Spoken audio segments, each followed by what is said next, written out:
Ladies and gentlemen, Ross Houston.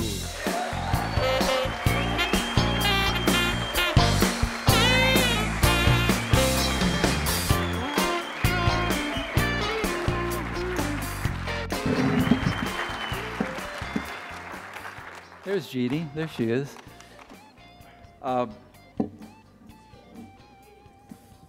I was told that I have to limit the time that I'm up here. My wife always teased me about there's Eastern Standard Time and Central Standard Time, and then there's Ross time. And so I did make some notes and wrote down a few things last night that I think will probably keep me on track. I remember years ago delivering materials to surfboard manufacturers and pulling up at factories at 9 and 10 o'clock at night to unload materials. So again, I'm going to try to stay on track here. It's a real honor to be recognized for the 35 years that I've devoted to our sports industry. I've always tried to remain in the background as a supplier to my customers and in providing the Surf Expo venue for them to market their products. Being recognized by the Hall of Fame for my work is truly meaningful to me. My primary focus has always been on the East Coast surfboard manufacturer, and all of my business endeavors to this day grew out of this devotion. Surf Expo, Atlantic Surfing Materials, Atlantic Surf Home, all grew out of our sport and the boards that enable us to have such joy and satisfaction from riding waves. I've been very lucky to be able to combine my training as an accountant and my joy from surfing and the beach and the ocean to my all too brief career as a surf activist, and then my extended involvement in the surfing industry.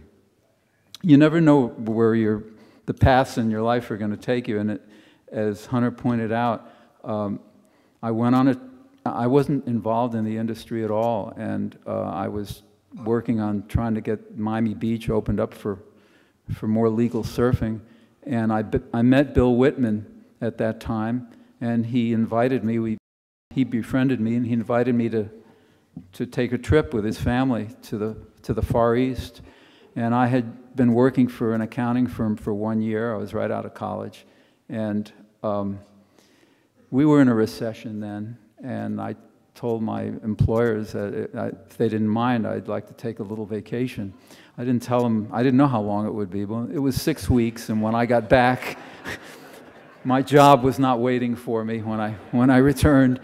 And because of that trip with Bill Whitman, who yesterday we saw what a real pioneer he was surfing in Florida in the 1930s. I mean, Dick and Murph and people like that, they're youngsters. We're all youngsters compared to Bill Whitman. So it was quite enlightening. So, and I didn't know this with Bill. I was not involved in the industry at all. We just had a really great time. It was a fabulous trip that I always remember to this day. And it was such a pleasure to see his kids, Bill's kids, after all these years. My interest in surfboard construction and materials has really kept me energized for all these years. If I were a better athlete, I probably never would have been lucky enough to do all the things that I've done. My wonderful wife, Jeannie, has sustained me and supported me as we pursued our businesses without any guarantee of success or much foresight into the future. Our mission in business includes the belief that our objectives must generally be the same as our customers' objectives. And we always viewed our customers as partners.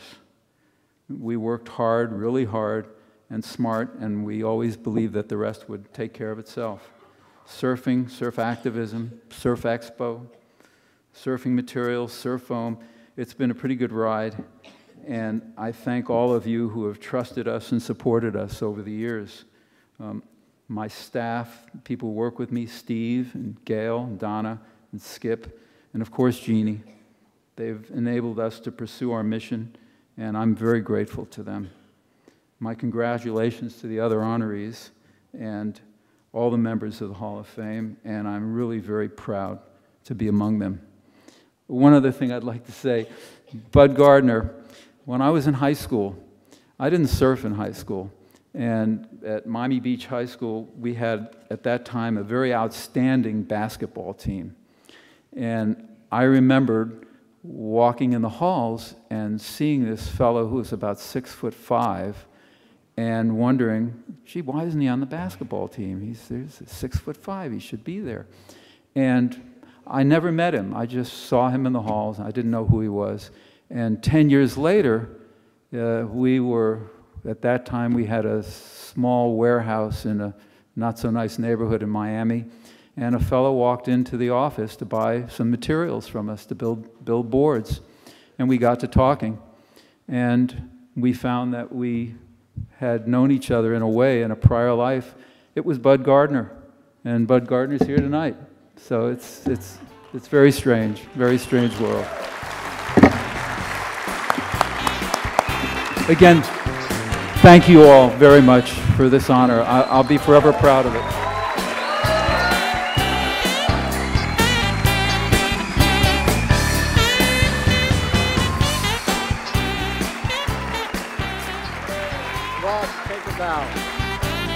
Standing ovation and rightly deserved. Ross Houston, ladies and gentlemen.